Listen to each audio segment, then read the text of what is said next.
Welcome to Holistic Wellness for people, pets, and the planet, a space where we explore the connections between human well-being, animal wellness, and the world we share. This podcast brings together conversations, insights, and experiences from across the holistic wellness community, including interviews with wellness professionals, thought leaders, and interesting discussions on everyday experiences. I'm your host, Arlana, and through We Wellness, I'll be guiding these conversations to help you discover new perspectives, practical tools, and meaningful connections.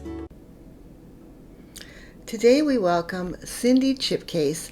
She is a sacred feminine healer and way of love guide, devoted to awakening the power of the divine feminine within. As the founder of the Temple of the Rose and the Awakening the Feminine Festival, she leads transformational experiences that blend ancient shamanic teachings with modern embodiment practices. Through her work, Cindy supports women in releasing old patterns, reconnecting with their inner wisdom, and remembering themselves as love. She holds deeply nurturing spaces where profound healing and authentic expression naturally unfold. Oh, it's so wonderful to have you here, Cindy. It's been too Oh, long. it has been too long, Arlana. It is such an honor to be here with you today. Thank you for all that you are offering and sharing with the world. It's really a great honor to sit with you today. Oh, and I felt the same too when you said you were going to, you were open to being on the podcast because I think you're doing such powerful work, and it's so important that we get this information out into the world. And one of the things that comes up so many times is, people don't realize that they're not alone. We are in this together, and sometimes we have thoughts and feelings and stuff that we don't know there's other people out there that are experiencing it too. And I think this is one of them, because I think the the feminine energy is so empowering, and there are a lot of misconceptions around, the balance of the masculine and the feminine and our role in, finding it within ourselves. So I'm really glad that we're going to have the opportunity for you to share some of this with the people in the community and whoever else is watching. Uh, I'm just, again, so thrilled to be here. And this is one of my favorite conversations to have. And truly, my deep calling is gathering women, coming together in sisterhood. Because, like you said, we're to know that you're not alone. And we actually, the days of competing and comparison are falling away. And to know that we're not alone, there's so many common threads. And, when I hold women's circles and we gather in groups and we share, everyone's like, oh my gosh, me too. Like, I feel that way as well. So we're validated when we come together and when we get vulnerable and we share what's truly on our hearts and what Mhm. we're going through. Uh, can you talk a little bit about what led you to really embracing this and making it about the community? Oh my goodness, so I'd have to go back 25 years when I was on my own healing journey and really deeply struggling.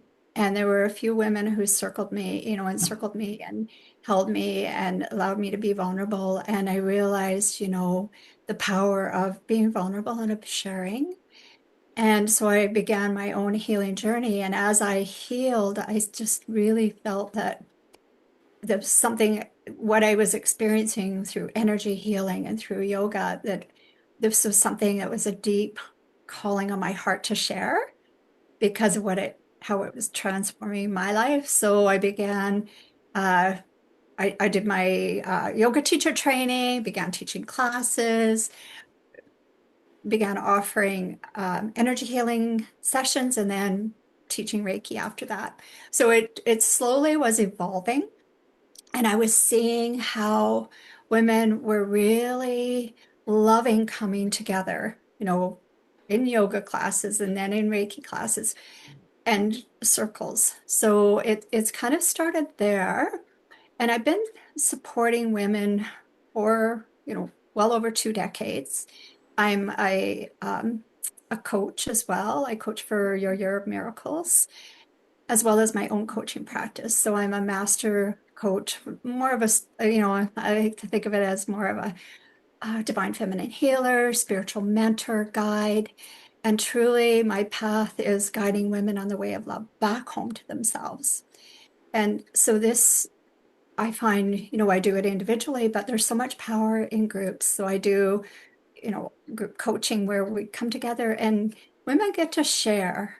And, this is, I find so empowering and powerful is when we feel seen and heard and without trying to fix each other or to come up with solution, to just simply be able to, be witnessed in that way of knowing that you're not alone.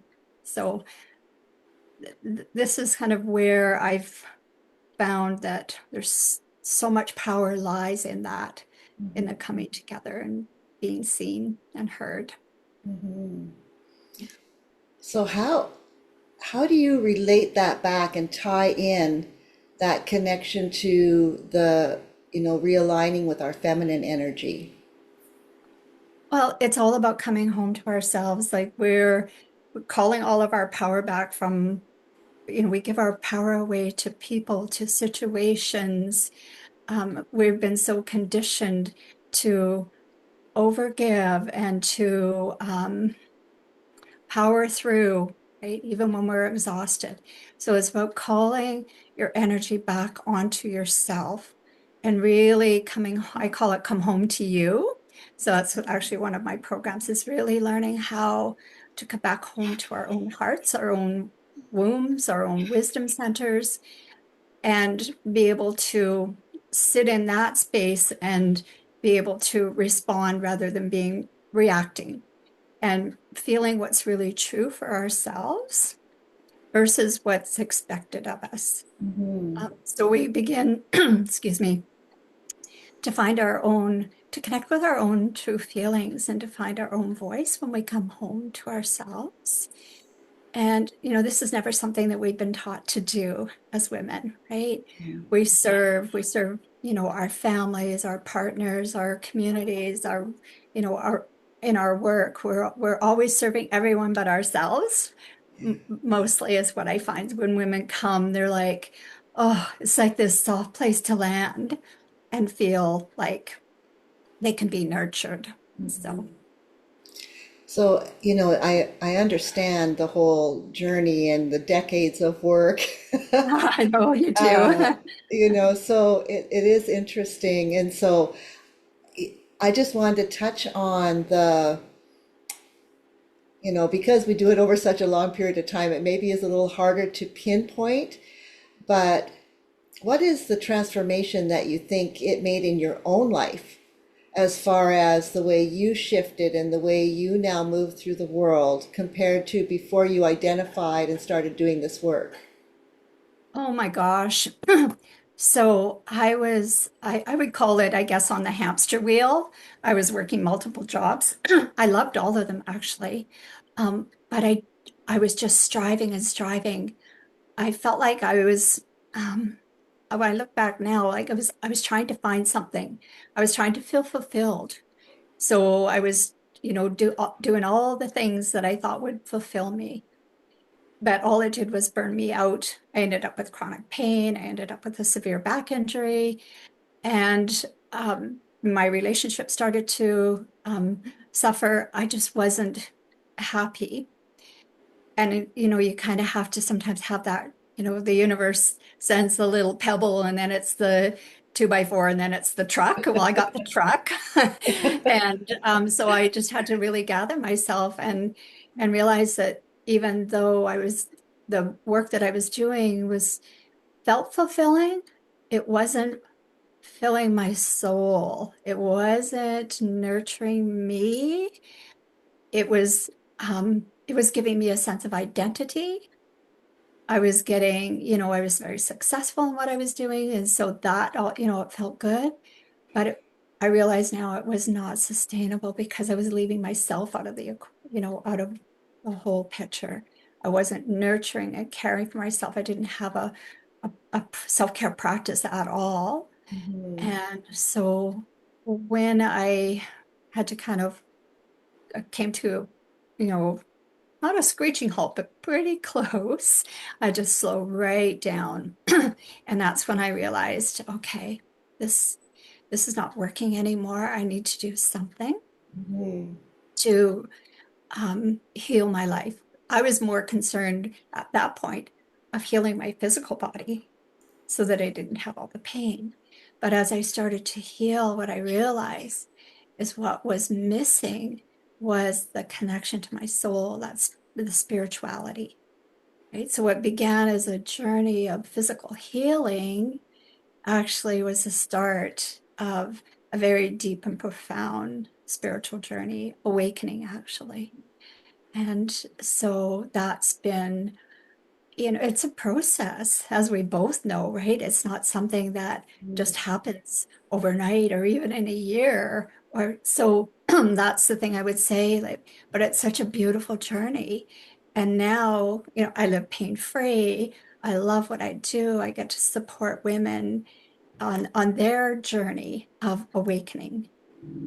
So, and when I say awakening, it's like truly coming home and realizing that everything that you're looking for is within. And truly you are love. You're love. Everything that we seek on the outside, the validation, the love, the worthiness, it all happens within. So Mhm. that's where I guide women back to. That's the way of love. Come home to you. So I heard you say, you hadn't developed your own self-care practices. What are some of your favorite self-care practices? Oh my goodness. So um, the number one is just uh, come home to your heart and your breath. Like, really that inward. So I have my own inner practice that I do every day of my deep inner connection. Um, but moving my body, like even shaking your body, shake the energy off, letting things go. I love to, I'm on my yoga mat every day. I love, I live on a beautiful lake in northern British Columbia, so I love to get out kayaking, go for walks with my dog, or, you know, being in nature truly is what nourishes me the most. I feel besides, just coming home to your own beautiful heart and your Mhm. breath, because that's with you wherever you can do that anytime. You don't need a yoga mat. You don't need to be able to get outside.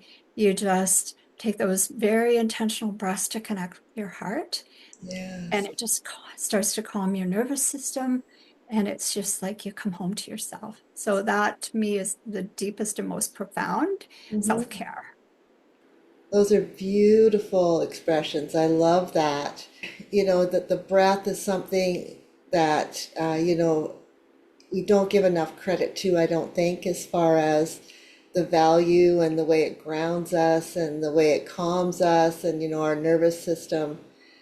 If you were going to give somebody just one, idea of how they could move forward, just try something new, is that where you would have people start? Is just start maybe with some breath work and I know there's lots of different types of breath work out there as well. Do you subscribe to any certain one? Kind of get people started on that? You know, my favorite one, and it's so simple, and it's just like three intentional breaths, placing your hand on your heart and just breathing as if you're breathing, the heart coherence breath or the heart, the Heart Math Institute does beautiful breath work that's very Mm, simple. But if you just imagine breathing into your heart and connect with your heart, feel the warmth, feel like put your hands on your heart and just feel that and breathe in. Maybe feel your chest rise, connect with that love. It's right there. And then exhale, soften into that. And then the next one, breathe in, expand it, and then exhale it into every cell of your body.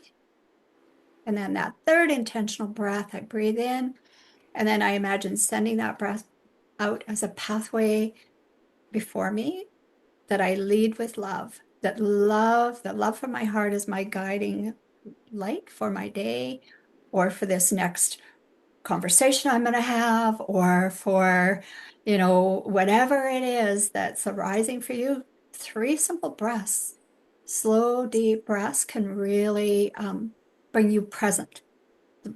The body lives in the present moment, so it gets us back into our body instead of worrying about the future and trying to control the future, or, hooking into the traumas and regrets of the past.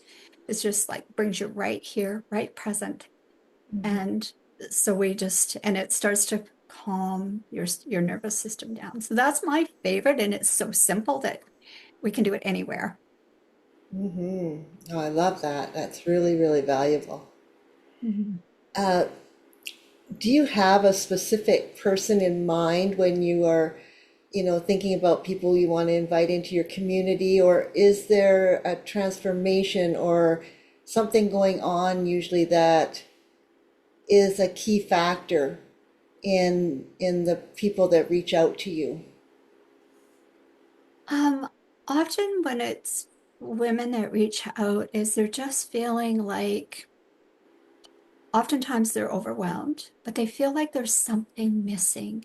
And that was the big thing for me. I felt like there was something missing, and I was always seeking and trying to find it.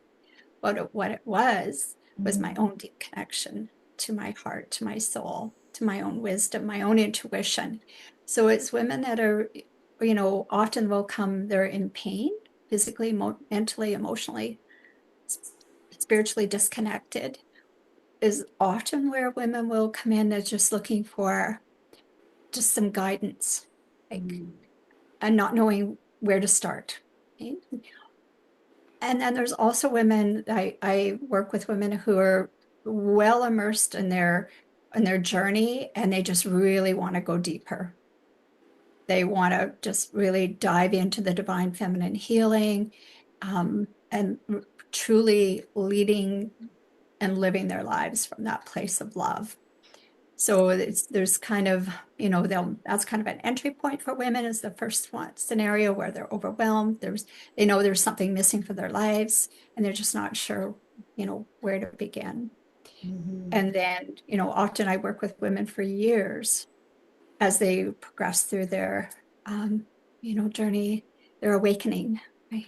Because we're all here awakening at this very sacred time on the planet right now. So, Yes. And the fact that you once you start into a community like this, and you understand the value, you start to value mm, that connection and the conversations that you have, and we are continuously on our journey. Or there's really no start and end. that's so true. So I imagine that, somebody may come into the community because of something that led them there, but there's so many other reasons to stay connected and to keep exploring. Absolutely. And that's why it's one of the reasons that I created the Temple of the Rose Facebook group. Is about 3 years ago, I had a pretty big download with the vision of the Temple of the Rose. And it just keeps unfolding and revealing more and more. So it's really a sacred community for women to come together to walk, walk this path of love together, just building community, healing together.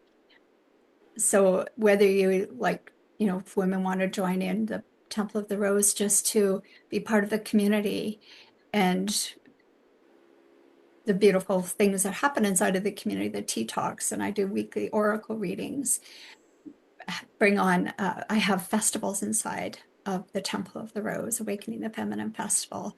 So it just keeps evolving. It's just a beautiful community to hang out in.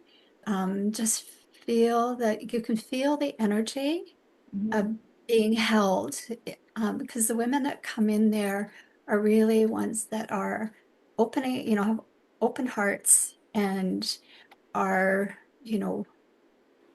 really wanting to be part of a community of women who are just really wanting to live a life that's more aligned with their own truth, that are finding their voice, that are awakening to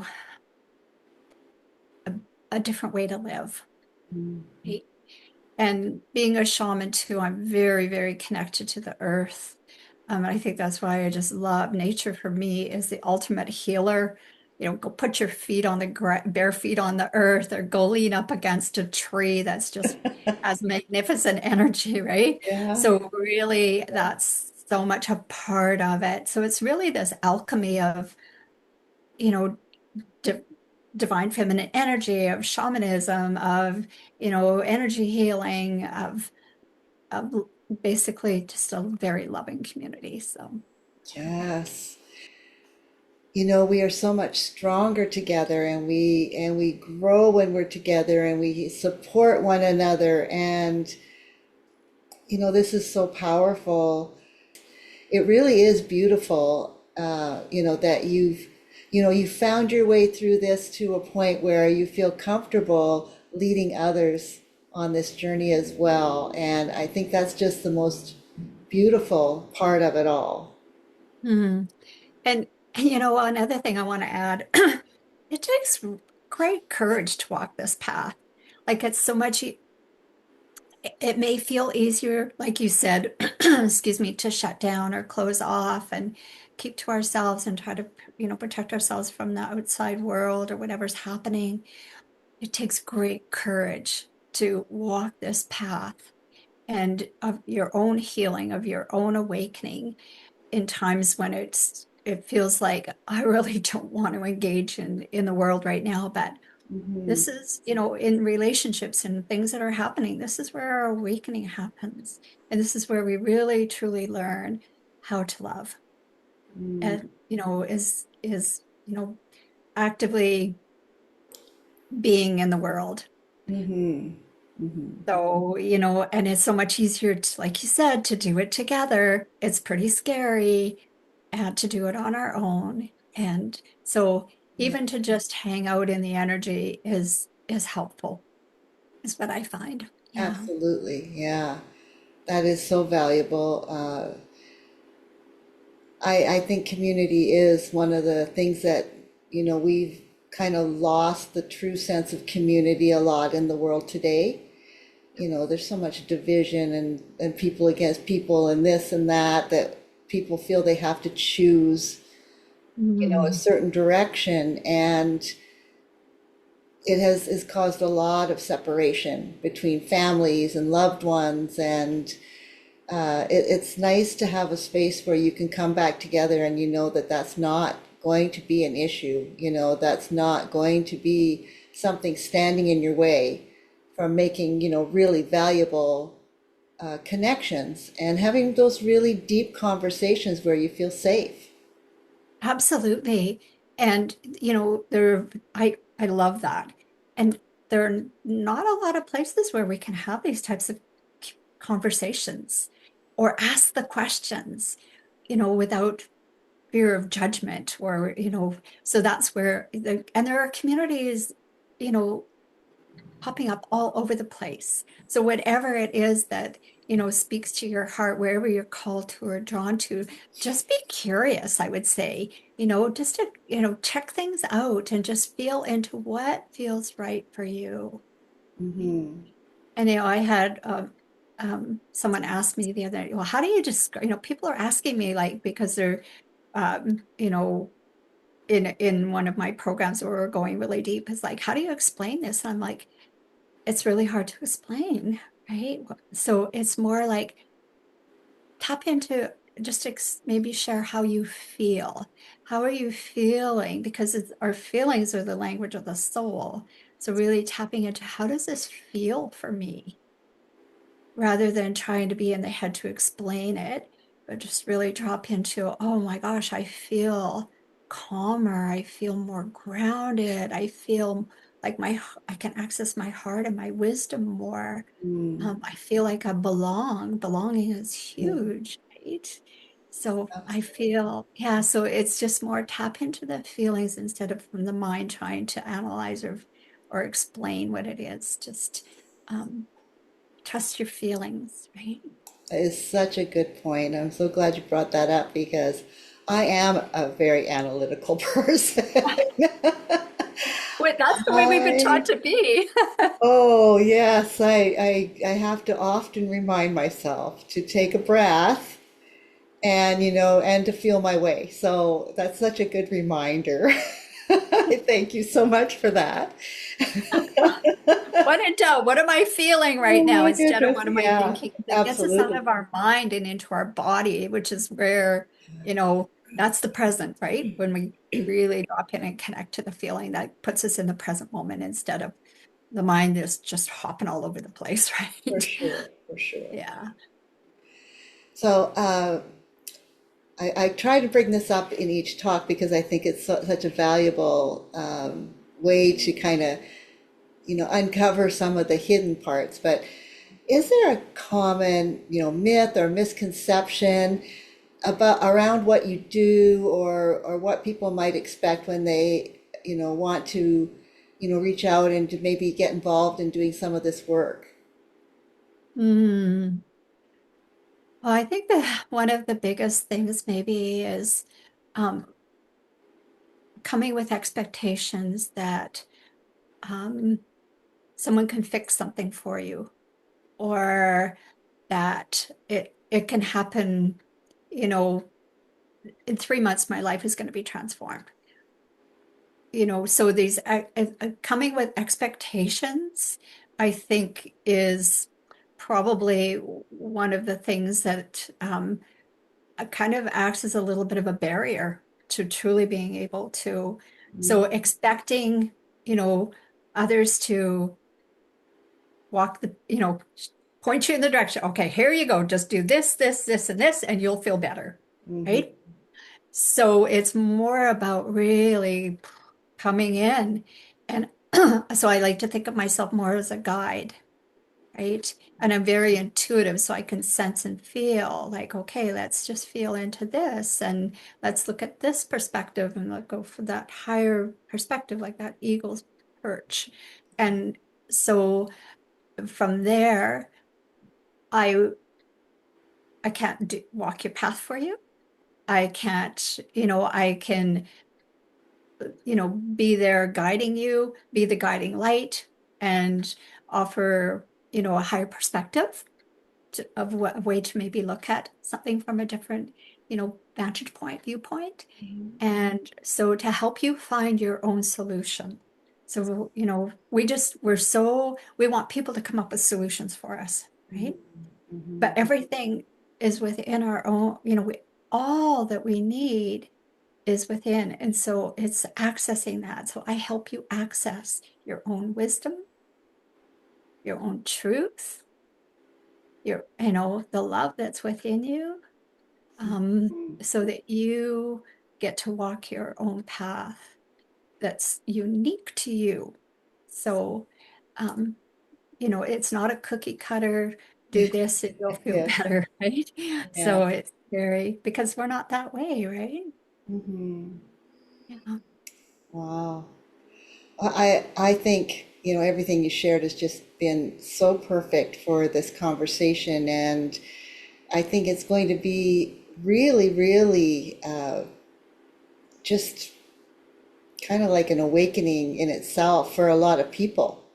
Just to Mm, hear the words and the expression and to realize that there's something like this that exists and that they can get involved and reach out to someone who has walked this path and like you said understands the value of allowing people to have the tools and the guidance but to discover that it is their own truth and their own awakening that they have to follow and that there's no easy answers. There's no, step-by-step tutorial you can do that, nobody can do it for you.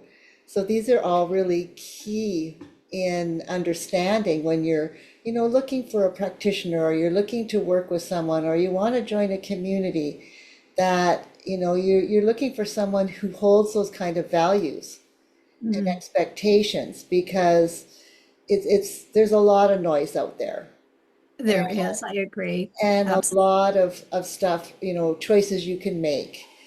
Um, but I think you have to be open enough to be ready to do the work, and then find, the right group or the right person to kind of help lead you and share the information. Like you said, you're very intuitive, so, leading with that is so valuable. That's beautiful. The way you move through it and guide people is really, Mm. really, that's just an amazing way of working. And with the experience that you have, it gives you quite an inside track on manifesting that and bringing that into being. So, is there anything else you can think of that you might want to include, or maybe, just give a little call out to, your community, or something else you want to add in before we close? Um, I would just like to maybe say that there is nothing that is more meaningful than walking your own path, your own authentic path, not someone else's. And this is where having someone that helps you to really hone in on what is true for you, it change it, your life begins to really shift. And so it's really about finding your own authentic way in the world. Is there anything else that you'd like to share? Maybe how they can connect with you, or maybe give us a little bit of information about uh, your community? Absolutely. So I have a Facebook group called Temple of the Rose. And inside of that is where, I go live a few times a week, and I have guest speakers on as well. So really get to, and it's women from the community and women that have spoken at the festivals. So it kind of like this with just some beautiful conversations. Mhm. Um, Also the I have another festival happening this month, so those are fun, and there's guest speakers come from around the world to share their wisdom and their medicine. I offer private coaching. I also have group coaching that I'm doing right now. I'm coming close to the end of a 9-month program, so I offer a couple programs a year. And then I do little individual things, like I'll be starting to offer online right of the womb. So it's a shamanic rite that helps us to heal and connect with our womb space and heal our maternal lineage. So it's in a rose ceremony. So that's really powerful. So if you want to just have that a little experience, there are, a few offerings like that. So, and I'm always open to having a conversation to see if this feels like, you know, uh, a fit for both, right? Because it's really important, I think, that there's a there's a sense of alignment when you're working with someone, um, that it feels really uh, genuine and um, true, right? So, um, yeah. So I guess and my website is also Temple of the Rose. That's beautiful. Well, Cindy, this has been an amazing conversation and so valuable. I'm so glad that you are doing this work, and there's so many ways for people to connect with you. And and for doing the extended community work, your festival, and just your open-heartedness and the way that you reach out and connect with people is such a blessing. Mm. I feel so, blessed that you're on this call and that we found the time to share this with everyone. So thank you for being here. Thank you for sharing your experiences and this deep, deep, the heart of your work. So Oh, thank you, if you Helen. want to connect with Cindy and explore her work more deeply, I will be providing all of the contact information and the resources that we spoke about in the description below. So be well, everyone. Stay connected, and I hope to connect with you again soon. Thank you, Arlana. I want to say thank you again to Cindy, and of course to you for being here with us today. To connect with Cindy and learn more about her community and explore her work more deeply, you can find all the details in the description below. For everyone listening, I invite you to take a moment to notice what stood out for you today and how it might support you or maybe even someone you know on their journey. I'd love to hear your takeaways. Please leave a comment below. Until next time, be well, stay open, and I look forward to sharing more with you on this podcast, Holistic Wellness for People, Pets, and the Planet.